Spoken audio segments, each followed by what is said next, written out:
Ayo semuanya, selamat datang di channel Minkyo. Sebelum kita masuk ke videonya, coba tekan dulu like, subscribe, dan nyalain lonceng notifikasinya, biar kalian gak ketinggalan sama video-video terbaru dari gua. Karena channel ini masih baru banget, mohon maaf kalau gua ada salah dalam penyampaian. Dan kalau kalian mau ngasih kritik atau saran boleh-boleh aja. Ya udah gak usah kebanyakan basa-basi, langsung aja kita gas ke videonya.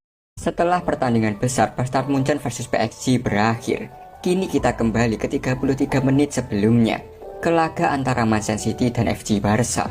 Dalam pertandingan yang bisa mengubah segalanya, Rio dan Nagi kembali menghadapi tantangan besar. Bagi Nagi, semuanya bermula dari pertemuannya dengan Rio, orang yang menemukan bakatnya dan membawanya ke dunia sepak bola. Namun, perjalanan mereka tidak selalu mulus. Api semangat, frustasi, permintaan maaf, dan rasa terima kasih telah menempa Nagi menjadi pemain yang lebih kuat. Hingga akhirnya, ia berhasil mengalahkan Isaki. Tapi itu belum cukup, ia butuh perubahan, ia butuh bahan bakar baru untuk kembali menyalakan semangatnya. Sementara itu, pertandingan ini adalah nyawa terakhir bagi Nagi dan Rio. Kick off telah dimulai, dan mereka berdua akan mengerahkan segalanya sejak awal. Saat ini, Nagi berada di peringkat 11, sementara Rio di peringkat 16. Jika mereka kalah, mereka akan berada di ambang eliminasi. Ini adalah titik terburuk dalam perjalanan mereka. Mereka harus menarik perhatian dan meningkatkan nilai mereka di pasar transfer. Jika gagal masuk dalam 23 besar, mereka akan menghilang sebelum sempat mewujudkan mimpi mereka berlaga di Piala Dunia U20. Meskipun tujuan mereka tetap sama, mencetak gol, strategi mereka harus berubah. Mengandalkan insting menyerang saja tidak cukup. Mereka harus bermain lebih efektif, lebih tajam, dan lebih cerdas demi kemenangan tim. Ini adalah pertaruhan terakhir mereka. Satu kesempatan untuk membuktikan bahwa mereka layak berdiri di puncak dunia sepak bola.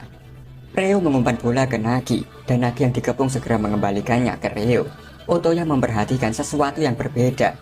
Nagi mulai bermain dengan strategi baru, sesuatu yang jarang ia lakukan sebelumnya. Bajira pun menyadari perubahan ini dan bertanya-tanya, apakah Nagi merasa takut?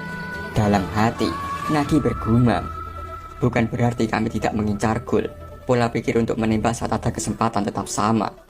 Rio yang memahami pergerakan Nagi mengangguk dan berkata, benar Nagi, kebuntuan adalah kematian.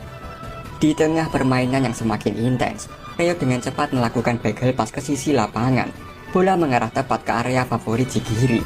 Tanpa ragu, Chigiri menyambut umpan itu dan melesat dengan kecepatan tinggi. Dengan gerakan lincah, ia langsung mengeksekusi bola tersebut, sebuah tembakan panther yang luar biasa. Gol tereksekusi.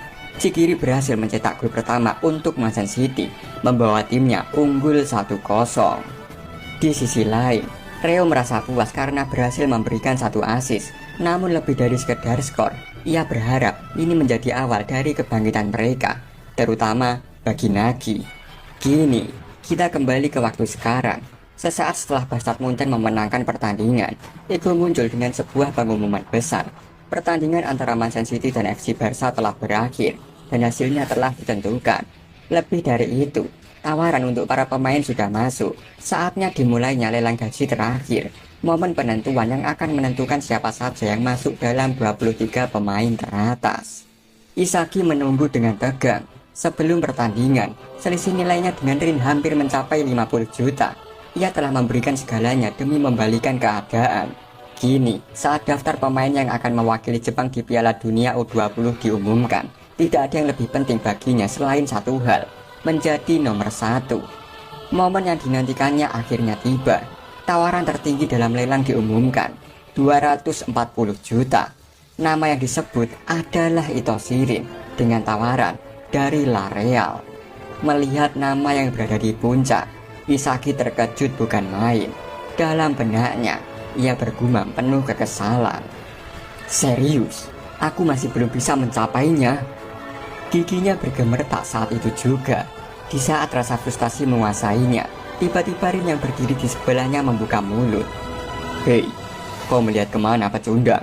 Angkat kepalamu dan lihat baik-baik. Isaki perlahan mengangkat kepalanya dan matanya membelalak saat melihat papan peringkat. Ia terpaku, tidak percaya dengan apa yang terpampang di hadapannya. Dengan jumlah tawaran yang sama dengan Rin, Bayern Munchen memberinya tawaran 240 juta. Ia juga berhasil mencapai peringkat pertama bersama Rin. Rin melanjutkan perkataannya dengan nada datar namun penuh arti. Sepertinya, dunia ingin menjadikan kita rival. Isagi masih tertegun. Matanya tak lepas dari papan skor yang masih menampilkan namanya sejajar dengan Rin. Sementara itu, rekan-rekan seperjuangannya menyaksikan momen itu dengan bangga. Dunia kini telah menetapkan mereka menjadi sebagai rival sejati. Di dalam dirinya, Isagi merasakan kepuasan yang luar biasa. Ini bukan kemenangan mutlak, tapi ia telah mempertaruhkan segalanya, jiwanya, ambisinya, demi mencapai puncak. Bahkan ia berhasil menjadikan Kaisar sebagai batu terbaiknya. Kini, ia merasakan kegembiraan sejati dari menjadi nomor 1. Raungan kegembiraan menggema di seluruh lapangan, menandakan lahirnya era baru di dunia sepak bola. Kini kita beralih ke ruang monitor Uber.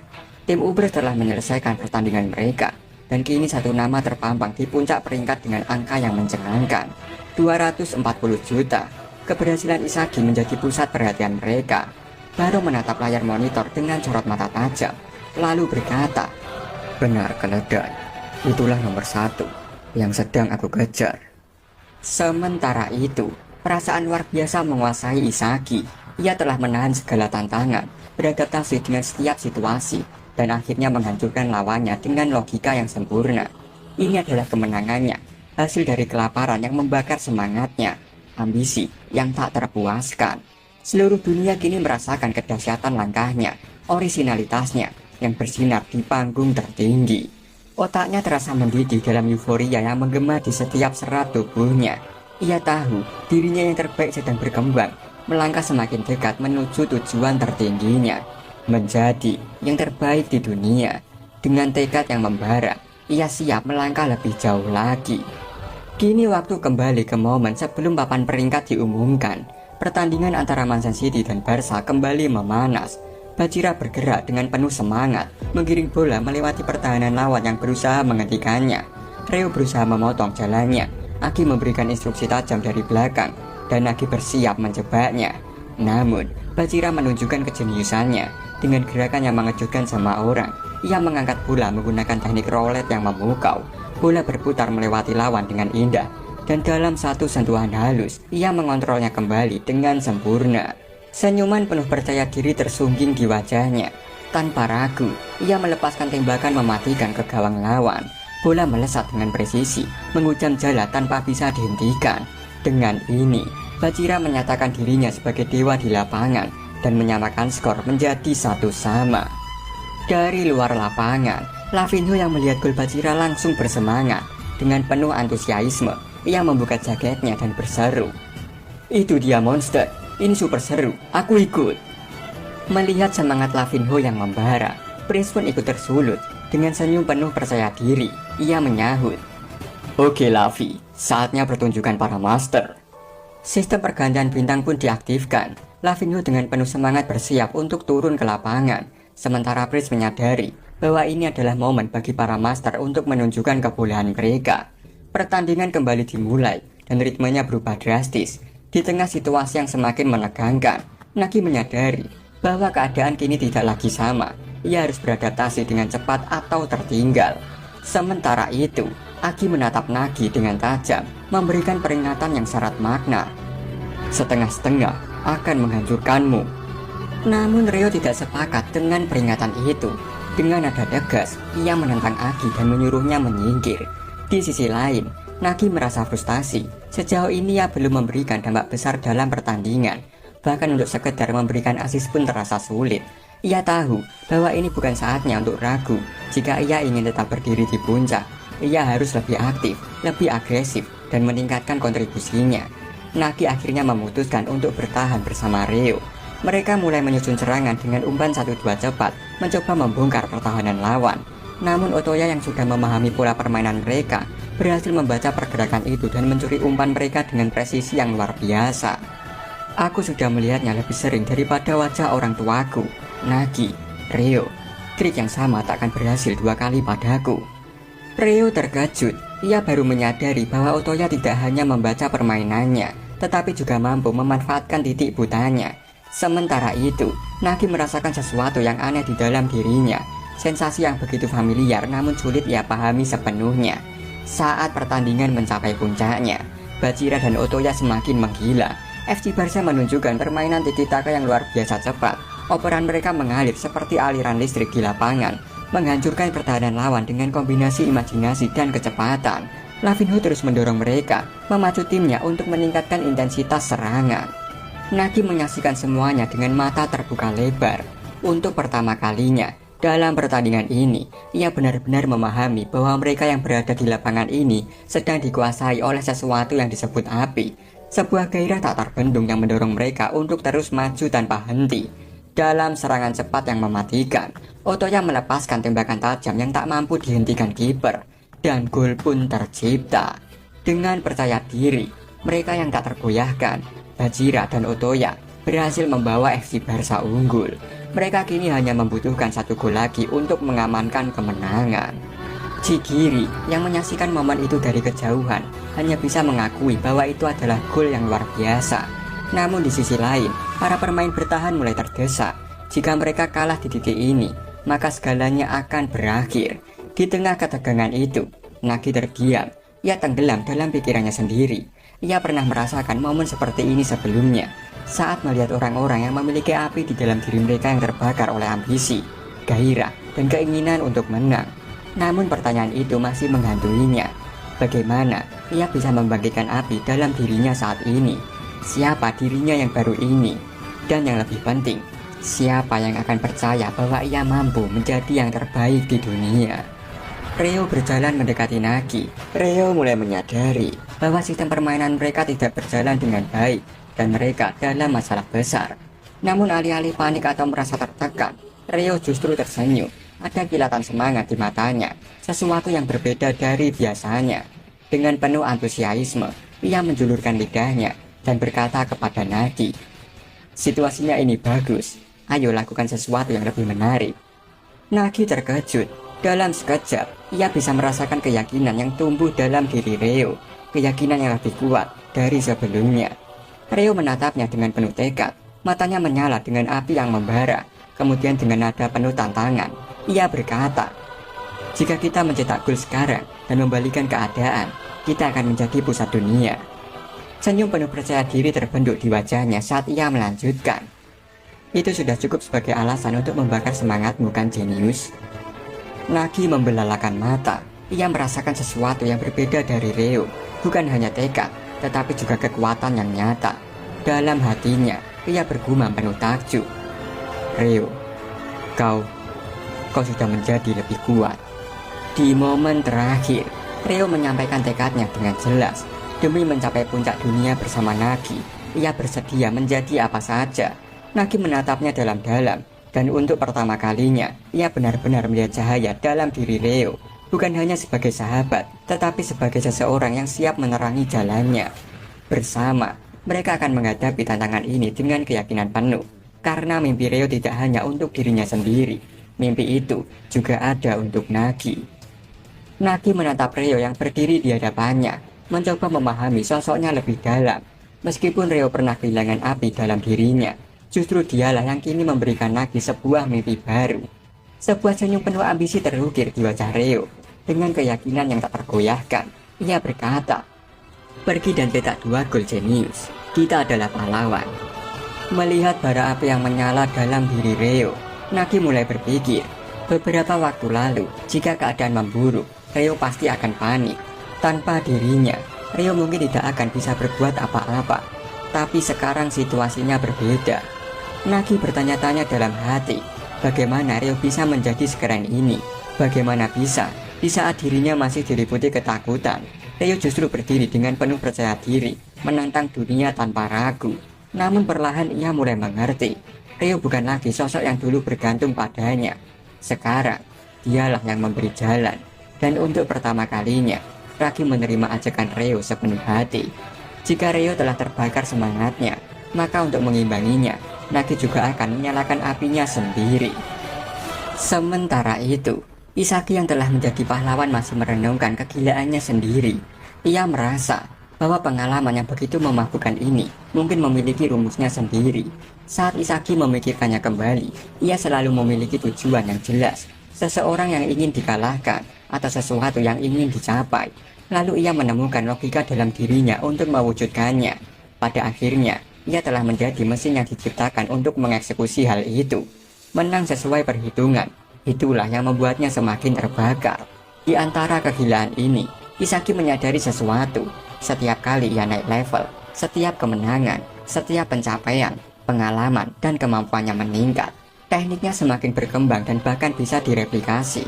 Namun ada satu hal yang tak bisa ia ulangi, api itu. Pada saat itu, di momen itu, hanya ada satu perasaan dalam dirinya.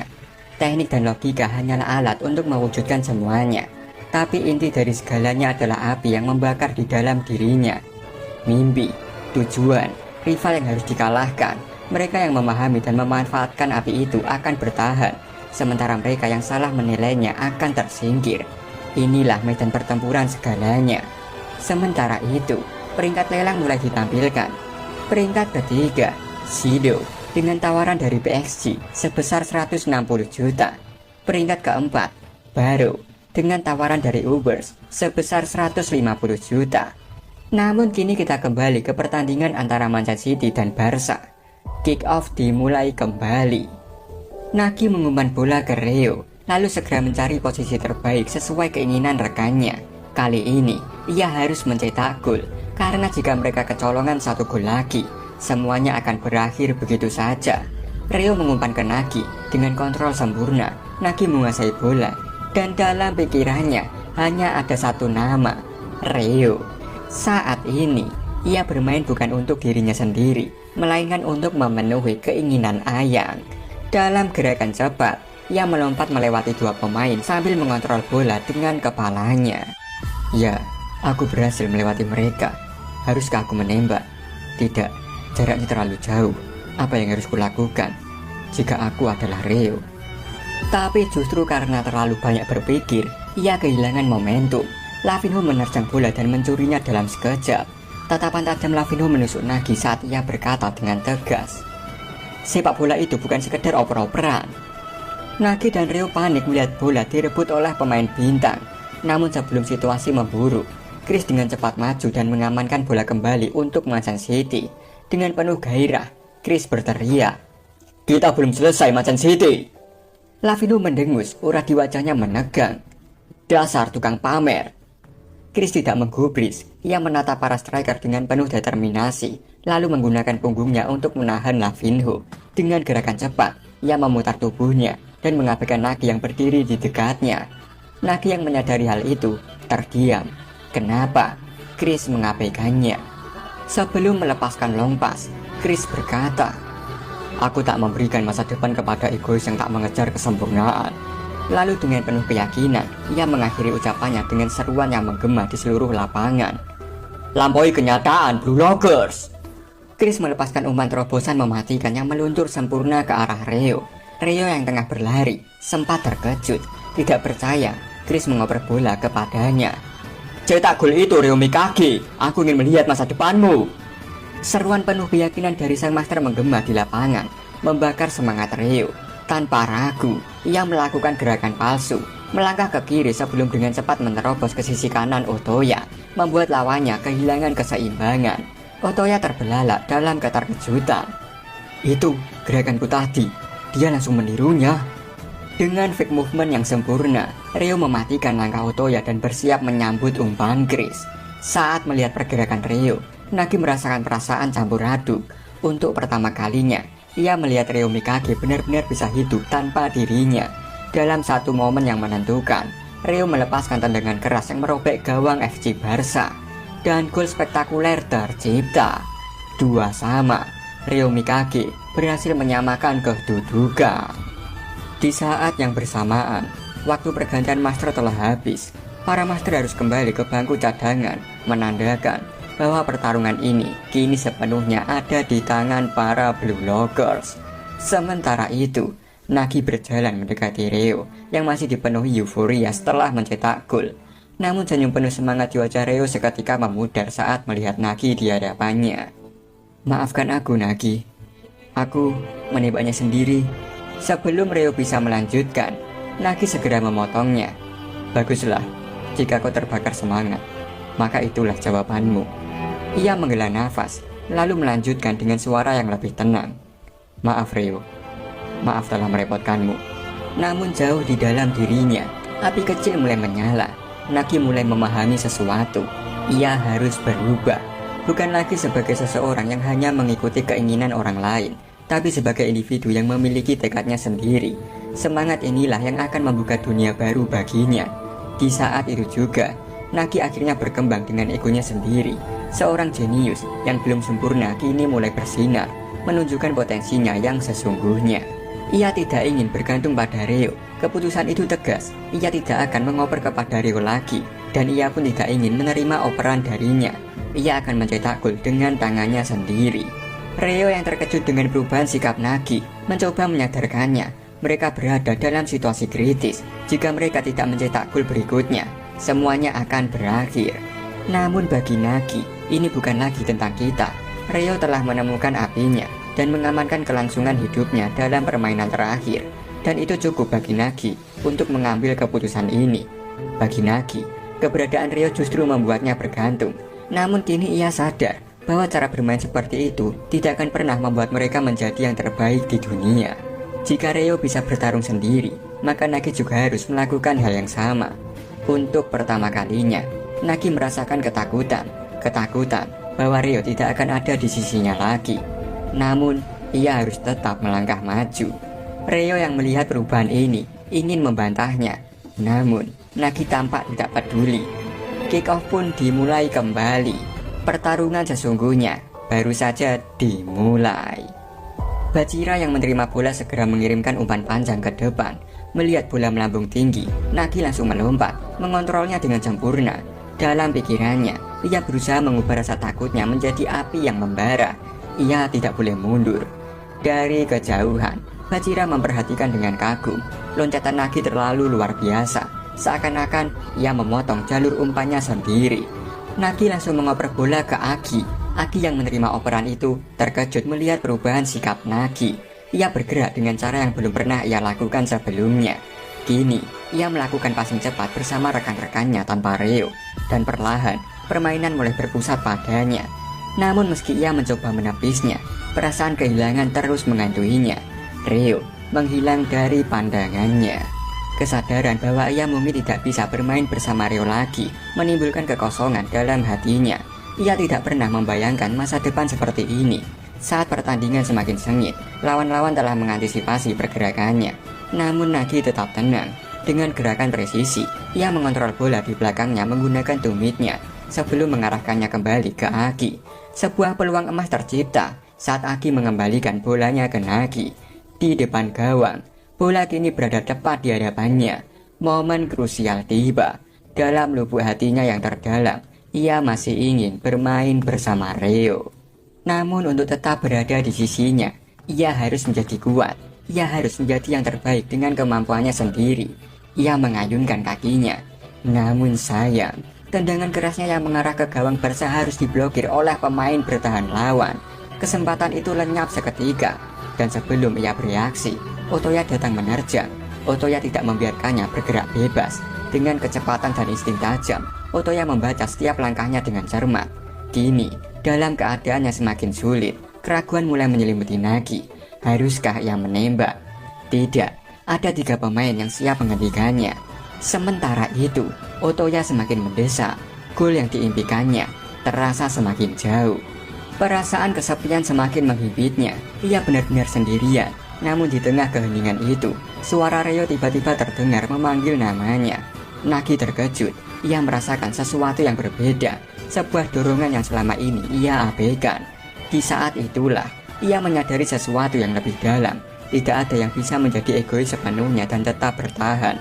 Bahkan seorang egois harus mampu melewati kesulitan dengan kekuatan sendiri, tanpa kehilangan tujuan. Tanpa keraguan, Nagi segera mengambil keputusan. Ia mengayunkan kakinya dan melakukan passing ke Reo.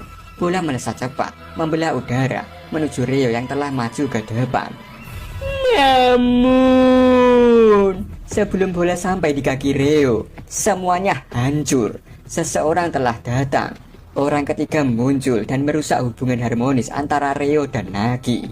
Bukan begitu, Nagichi. Kalau kau tak bisa mati di sini dan terus maju sendirian, maka kau gagal sebagai seorang egois. Dalam sekejap, Bajira mencuri bolanya dengan gesit, lalu melesat ke depan seperti orang yang kesurupan. Ia mengguncang lini tengah Manchester City seorang diri. Dengan kecepatan yang sulit dikejar, ia mengacak-ngacak pertahanan lawan. Kemudian umpan terobosan dikirimkan ke rekannya. Tapi itu hanya sementara. Bola kembali ke Bajira. Kini, ia sudah berada tepat di depan gawang. Momen eksekusi kematian telah tiba. Dalam satu gerakan menakjubkan, Bajira melepaskan tembakan. Dan gol kemenangan merobek gawang Manchester City. Dengan ini, FC Barca unggul 2-3 atas Manchester City. Dan semuanya telah berakhir. Sementara itu, peringkat terbaru diumumkan.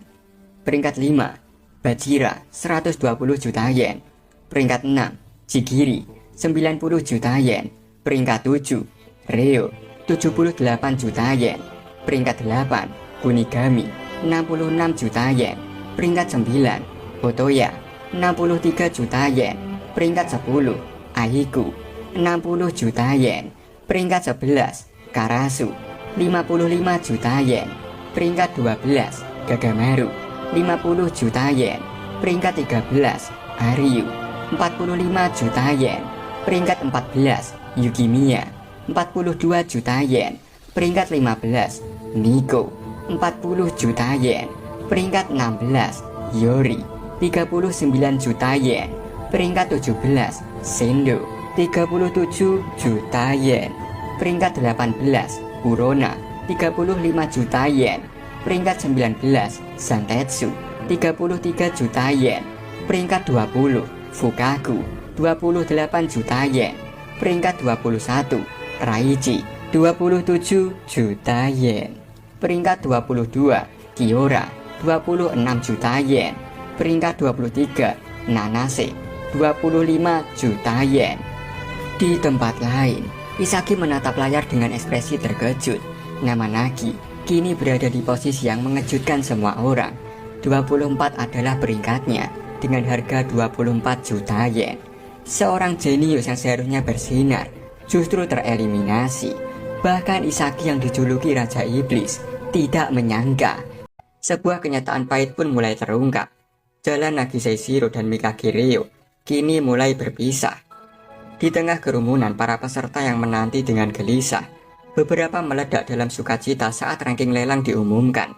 Nanase tak kuasa menahan haru saat menyadari dirinya berhasil lolos, meski peringkatnya berada di tepi jurang eliminasi.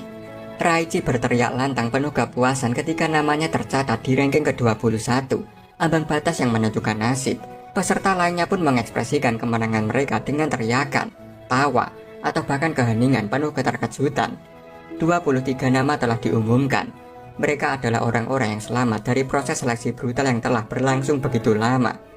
Namun di balik sorak-sorai kemenangan itu, tampak wajah-wajah muram yang tertunduk.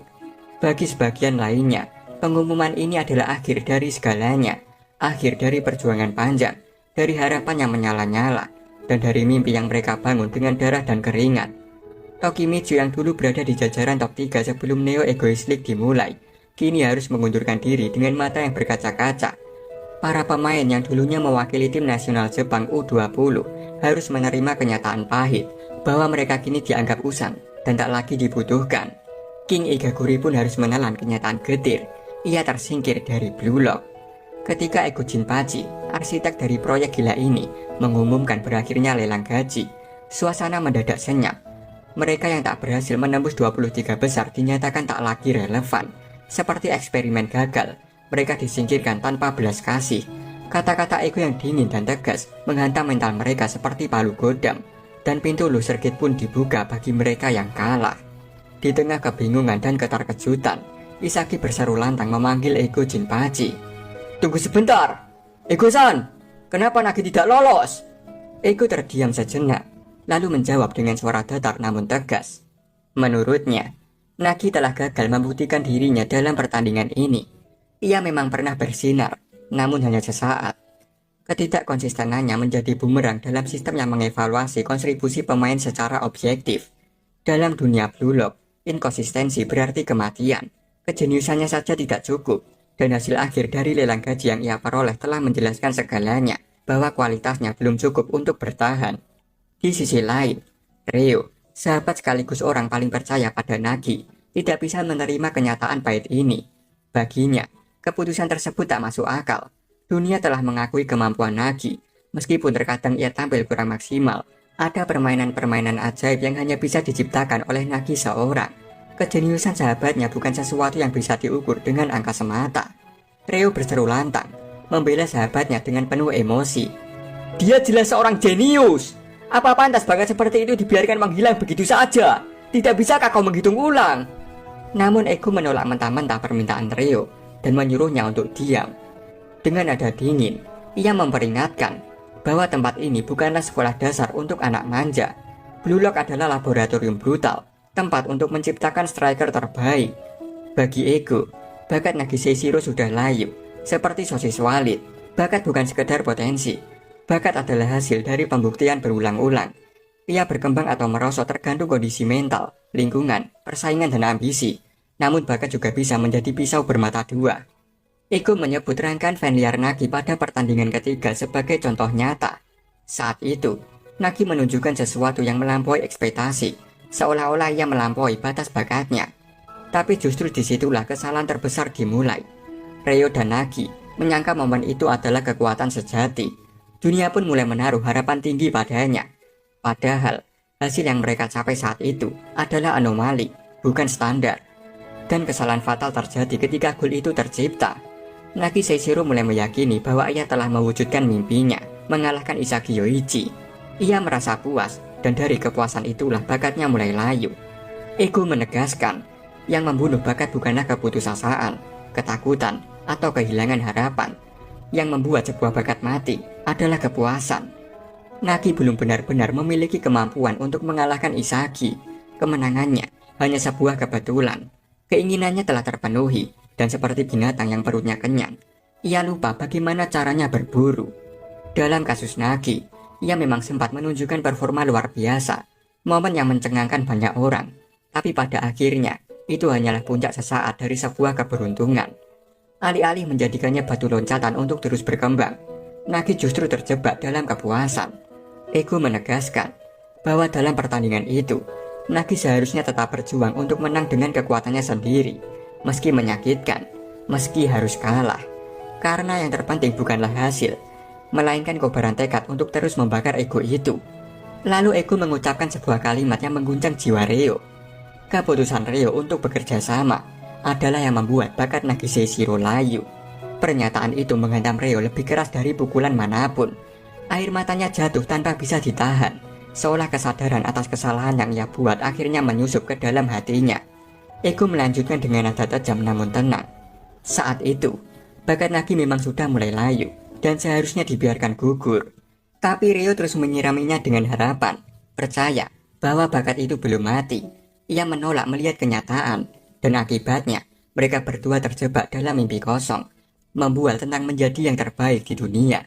Padahal kenyataannya, Nagi tak pernah menemukan api lain dalam dirinya, selain impian mengalahkan Isagi Yoichi.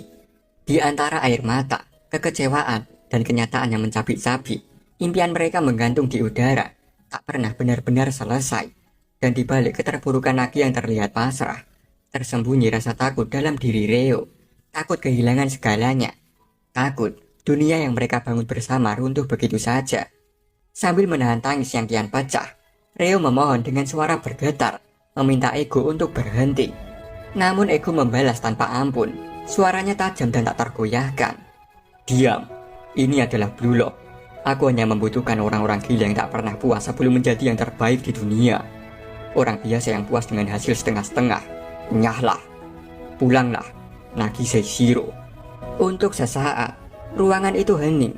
Nagi yang sejak tadi hanya duduk diam, akhirnya menoleh dan memanggil. Tatapannya jatuh pada Ryo yang masih terisak dalam tangis. Kenangan masa lalu menyeruak dalam benak mereka, memenuhi ruang di antara diam dan air mata. Perlahan, Nagi berdiri. Ia menatap Ryo, sahabat yang telah berjalan bersamanya sejauh ini, dan dengan suara tenang, ia menyampaikan perasaannya. Ia berkata bahwa dirinya tidak menyesal. Seperti yang dikatakan Ego, ia memang sudah cukup puas mengalahkan Isagi, bermain sepak bola bersama Ryo, merasakan kebersamaan yang hangat. Semua itu sudah cukup baginya. Namun kini ia menyadari satu hal. Mimpi itu terlalu kecil, terlalu kekanak-kanakan untuk bertahan di dunia kejam bernama Blue Lock. Andai saja saat itu ia kalah dari Isagi dan membiarkan dirinya marah. Andai saja waktu itu Ryo tidak memanjakannya, mungkin masa depan akan berbeda. Dengan getir, Nagi meluapkan penyesalannya. Suaranya lirih, namun tulus. Maaf Ryo, daripada mengejar gelar pemain terbaik dunia, aku malah lebih takut kehilanganmu. Maaf karena tidak menemukan mimpi baru. Padahal, kau sudah jadi jauh lebih kuat. Maaf karena terus mengoper bola padamu. Karena tak pernah mencoba menembak sendiri. Maaf karena tak menepati janji kita. Ryo yang sejak tadi hanya bisa menangis, akhirnya memeluk pundak Nagi dengan erat. Dalam kesedihan yang mendalam, ia mencoba menahan suara gemetar di tenggorokannya. Sudah cukup. Jangan minta maaf. Nagi, kau tidak melakukan hal yang salah. Padahal awalnya, kau bahkan tidak menyukai sepak bola. Tapi kau tetap ikut, demi mengejar mimpiku. Maaf karena sudah memaksamu. Maaf karena membuatmu berusaha sekuat itu. Kau tidak perlu melakukannya lagi. Jangan minta maaf. Tidak apa-apa. Dalam pelukan penuh emosi, Nagi mengangkat tangan Ryo dengan lembut, menatapnya dalam-dalam, seakan ingin mengabadikan momen itu di dalam ingatan. Dengan suara tenang namun penuh makna, ia menyampaikan isi hatinya. Ia berkata bahwa ia bahagia. Bersama Ryo, ia telah menemukan sisi lain dari dirinya.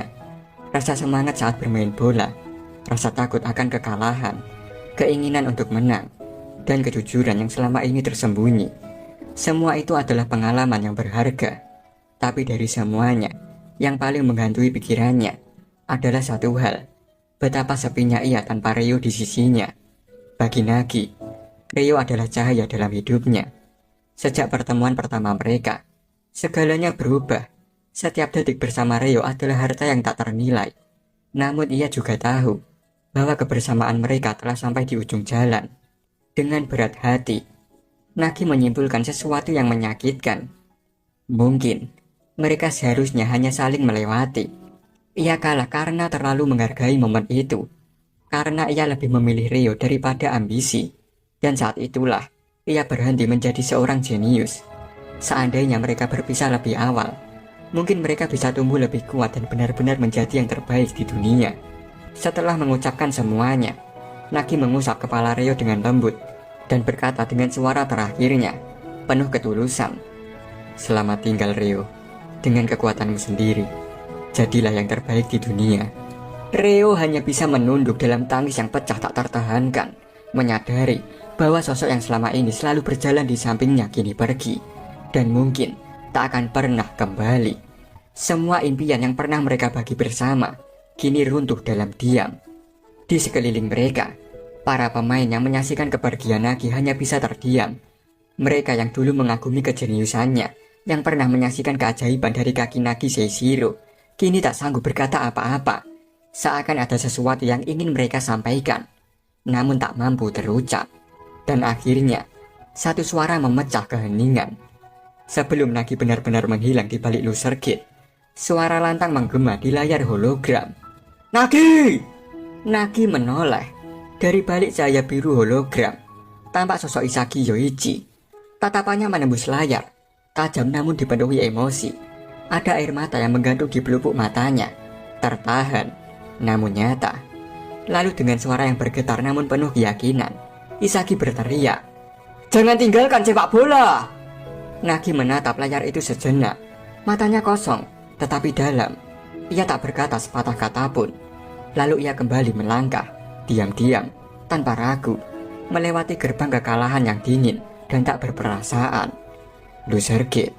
Di lorong gelap di balik pintu itu, mereka yang telah membuktikan diri, namun tetap gagal, hanya bisa menangis dalam diam, menyimpan luka di dada yang tak terlihat. Kecuali satu orang, Nerutepe. Ia bahkan belum sempat menunjukkan kemampuannya dan tereliminasi begitu saja. Di antara semua yang kalah, mungkin dialah yang paling sial. Dan dengan berakhirnya pertandingan terakhir Neo Egoist League, tirai fase kedua Blue Lock pun ditutup. Fase berikutnya sudah menanti, Piala Dunia U20, satu langkah lagi menuju panggung tertinggi. Namun dari seluruh nama yang berhasil bertahan, Nagise Shiro tak lagi termasuk di dalamnya. Para pemain satu persatu meninggalkan lapangan, membawa serta mimpi, luka, dan ambisi mereka yang belum tuntas. Namun bagi dua orang, gol terakhir yang diciptakan oleh Isagi Yoichi menjadi lebih dari sekedar penentu kemenangan. Itu adalah titik balik yang mengubah hidup mereka sepenuhnya. Kaiser dan Ness. Di lorong yang suram yang mengantar mereka kembali ke markas Strata Jerman, langkah kaki Kaiser terdengar berat. Di belakangnya, Ness terus mengikuti diam-diam, namun setia. Hingga akhirnya, Kaiser menghentikan langkahnya. Ia menoleh, melirik Ness dengan tatapan letih dan penuh amarah yang tertahan. "Kenapa kau masih mengikutiku? Sudah cukup. Yang kau percaya itu cuma ilusi. Aku ini sampah. Kita sudah hancur. Nyahlah Ness Yalan." Namun Ness seperti bayangan yang tak pernah meninggalkan tuannya, tetap berdiri teguh, tanpa ragu. Ia menjawab dengan suara singkat tapi penuh ketegasan. "Aku akan tetap berada di sisimu." Jawaban itu justru membuat emosi Kaiser memuncak. Ia berbalik dengan cepat, menatap Ness tajam, penuh frustasi yang meledak-ledak. "Kau waras. Aku bahkan membuangmu demi ambisi menang. Dan akhirnya aku kalah dari Yoichi. Aku ini hanya pecundang yang mempermalukan dunia. Berhenti bergantung pada sampah sepertiku." Namun kali ini, tak seperti biasanya. Ness tak lagi gentar. Ia menatap balik tanpa gentar. Matanya dipenuhi tekad yang tak tergoyahkan. Kata-katanya pun keluar dengan tenang, namun menohok ke dasar hati. "Tidak, aku tidak akan mengikuti perintahmu lagi. Kau bukanlah sampah. Kau manusia, punya darah dan daging. Dan dengan egoku, aku akan menyihir dirimu yang sudah hancur." Kata-kata itu menghantam Kaiser sampai menembus jiwa. Ia terdiam, tak mampu membalas. Seluruh amarah, rasa malu, dan keputusasaan berkumpul di dadanya. Tapi Ness tetap berdiri di sana, tak menyerah, tak pergi. Sementara itu, penawaran kontrak baru untuk para pemain mulai bermunculan kembali. Kaiser mendapat tawaran sebesar 400 juta dari klub Real. Lorenzo ditawar 280 juta oleh Ubers. Ness mendapatkan 130 juta dari Bastard Munchen. Charles ditaksir 110 juta untuk PSG. Dan Agi mendapatkan tawaran 80 juta dari Manchester City.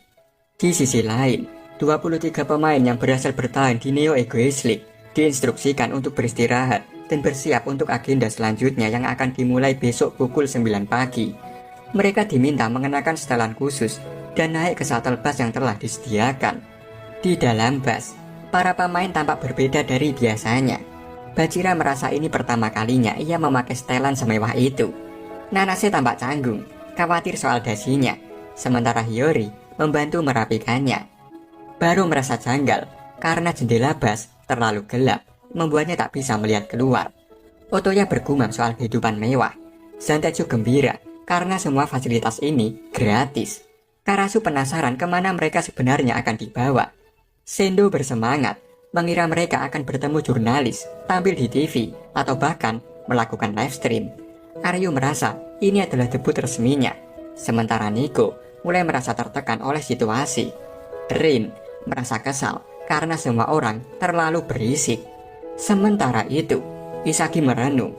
Dalam kilas balik, ia mengingat bagaimana ia hanya bisa mengatakan kepada Nagi untuk tidak berhenti bermain sepak bola.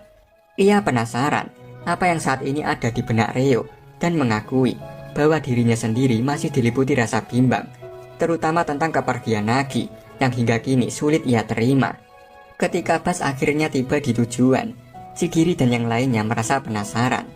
Zantetsu sempat bercanda ingin turun di pemberhentian berikutnya, sementara Bachira bersorak penuh semangat, tak tahu mereka sedang menuju kemana. Pengumuman resmi pun terdengar. Untuk 23 pemain yang selamat dari Neo Egoist League akan diadakan sebuah parade kemenangan di Roppongi. Begitu kaca gelap itu dibuka, Bachira tak percaya melihat lautan manusia yang menyambut mereka. Chigiri pun mulai menyadari bahwa mereka kini benar-benar telah menjadi bintang. Isagi hanya bisa bergumam dalam hati, tak menyangka situasinya menjadi sebesar ini. Mereka naik ke atas bus menyambut para penggemar. Sorakan dari kerumunan terdengar membahana. Para gadis meneriakkan nama Otoya dengan penuh cinta, yang dibalas Otoya dengan sikap genit. Karasu mengingatkannya agar tidak bersikap bodoh. Sementara Hiyori dan Yukimiya terpana melihat betapa besar dampak acara Blue Lock TV ini terhadap popularitas mereka. Bachira tampak menikmati momen ini sepenuhnya, berteriak bahwa ia mencintai semua orang yang hadir. Chigiri merasa lebih kalem, tetap melambaikan tangan, sementara Kunigami menyuruh semua orang diam. Sendo malah sibuk mempromosikan akun Instagramnya kepada publik yang langsung dimarahi oleh Aigu agar tenang. Isagi di tengah hiruk pikuk itu merasa benar-benar takjub. Ia menyadari bahwa mereka, para pemain muda ini, telah berhasil menciptakan sebuah gelombang antusiasme yang luar biasa di dunia sepak bola Jepang. Di tengah teriakan orang-orang yang terus memanggil namanya, Isagi merasakan sebuah pencerahan. Baginya, inilah esensi sejati olahraga, bukan sekedar permainan, melainkan sebuah hiburan yang menyatukan orang-orang. Sepak bola adalah kekuatan yang menciptakan perasaan luar biasa, yang membuatnya merasa sangat hidup. Namun di balik euforia itu, Isagi juga merasakan ketakutan.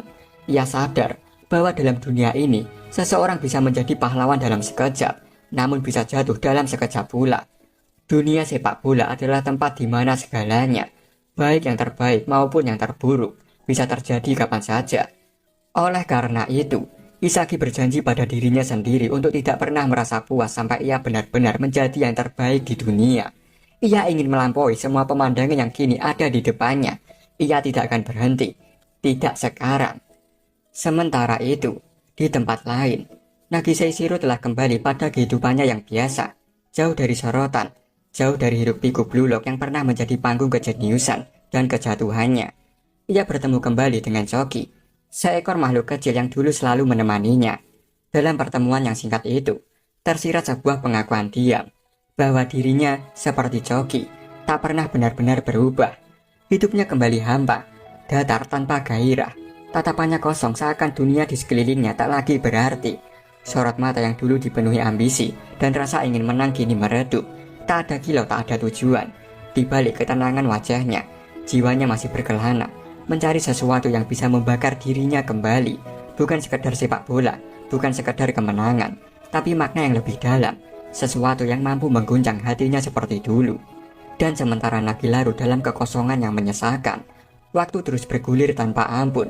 Kini hanya tersisa 50 hari sebelum Piala Dunia U20 dimulai. Panggungnya lebih besar, lebih keras, dan lebih brutal. Ajang penentuan, tempat mimpi akan diuji, dan ego sejati akan dilahirkan. Cerita kali ini bakal ditutup sampai sini aja. Jangan lupa like, subrek sebagai tanda buat kalian support terus channel ini. Dan tungguin terus video-video gua selanjutnya.